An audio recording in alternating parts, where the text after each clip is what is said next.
agama, kita harus yakin di dalam hati bahwa takdir Allah itu saking kuasanya dan saking dahsyatnya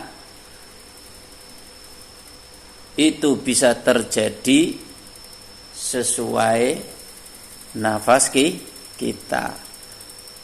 Nafas kita kan sak detik. Artinya dalam satu detik takdir Allah itu bisa berubah, bisa terjadi. Aku ki takdir miskin, cukup blek. Sugih iso. Ternyata nemu emas 2 kilo. Dalam dek kowe mau langsung sugih. Tadi yang saya cantakkan, orang kaya raya tiba-tiba melarat kena bencana alam, dia tinggal hidup sendiri, semua hartanya hancur hilang juga bisa. Itu bisa terjadi dalam 1 detik. Ngene iki tiba-tiba gempa, omah kabeh hancur kabeh, wong mati kabeh dalam 1 detik ya bisa. Apa meneh kata hitungan 2 detik sak jam sudah bermacam-macam takdir Allah yang terjadi. Lah pun demikian dalam diri kita. Dhewe kadang ngitung tahunan, bulanan, mingguan, harian. Enggak, jaman. Bahkan setiap nafas itu ada takdir Allah. Apakah kita taat atau maksiat kalau hubungannya dengan baik dan buruk. Kalau hubungannya dengan hal-hal yang sifatnya takdir kenikmatan tadi, apakah nikmat atau ujian. Contoh, detik ini tek ngaji posisi. Berapa detik ini nanti? Seberapa jam, setengah jam. Berarti selama jumlah detik setengah jam kita judulnya ngaji. Bar ngono kok terus piye? Ternyata nyolong pelem. Dalam 1 detik bisa saja terjadi maksiat berubah. Nikmat dek ngene iki sehat. Ujug-ujug kesandung langsung pingsan. Ento ujian. Semuanya itu pindahnya bisa hanya dalam satu detik. Nah, makanya kewajiban kita apa? Adab kita bagaimana? Adab kita yang menempatkan menempatkan pasnya. Kalau kita taat, kita syukur, dijaga ketaatannya.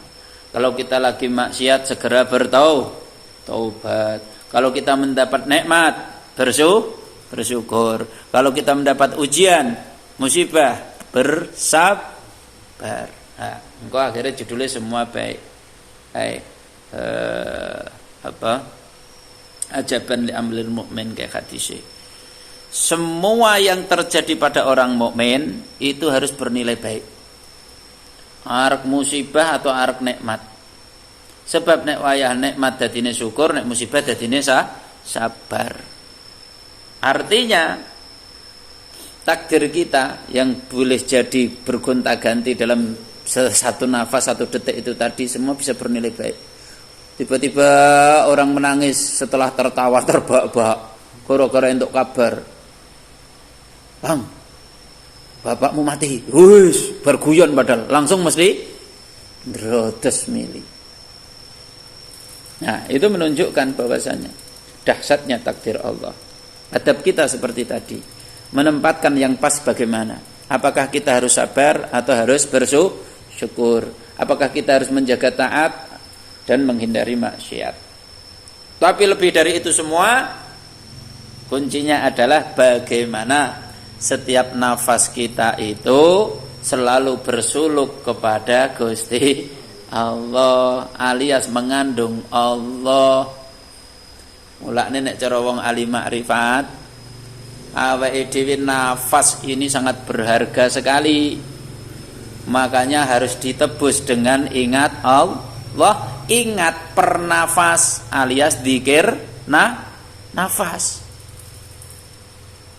Dadi cara awake dhewe iki membalas nikmat isih urip, isih ambekan. Nafas ini harus diisi dengan zikir. Kalau enggak diisi zikir, kita lagi kufur dengan Allah, kufur nikmat.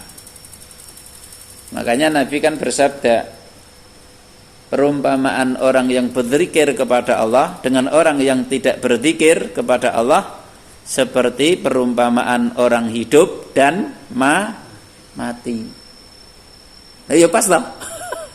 Jadi nafas kita ketika nggak ada ingat Allah, kita seperti mayat berjalan. Sebab Nabi menggambarkan orang yang zikir sama nggak zikir, atau orang yang ingat Allah sama nggak ingat Allah itu seperti orang hidup dan mati. Seakan-akan nafas kita itu harus diisi zikir. Kalau nggak diisi zikir, kita itu sudah mati. Mati arti maknawi tadi.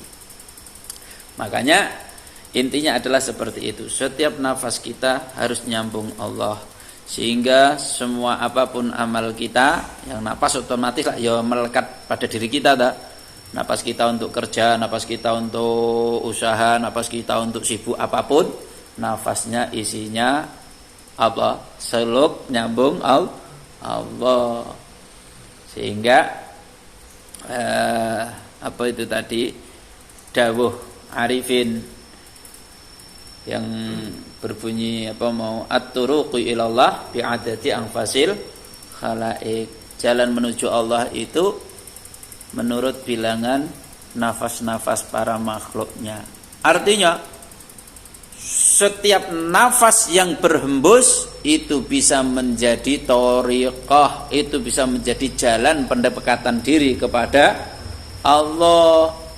Nafas kita dimanapun kapanpun berhembus nyambung kepada Allah.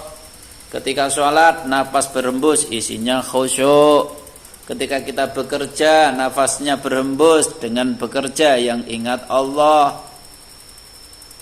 Ketika kita di kantor nafasnya berhembus juga ingat Allah. Bagaimana seharusnya dalam bekerja itu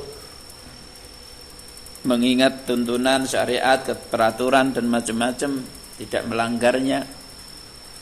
Karena apabila nafas kok bisa sudah zikir dan nyambung suluk kepada Allah, insya Allah dampaknya ya dalam perilaku kita, insya Allah akan semua menjadi ketaatan dan dijauhkan dari maksiat. Jenenge pernapas sudah ingat sama Allah. Akhir Allah alam bisawab, alhamdulillah rabbil alamin.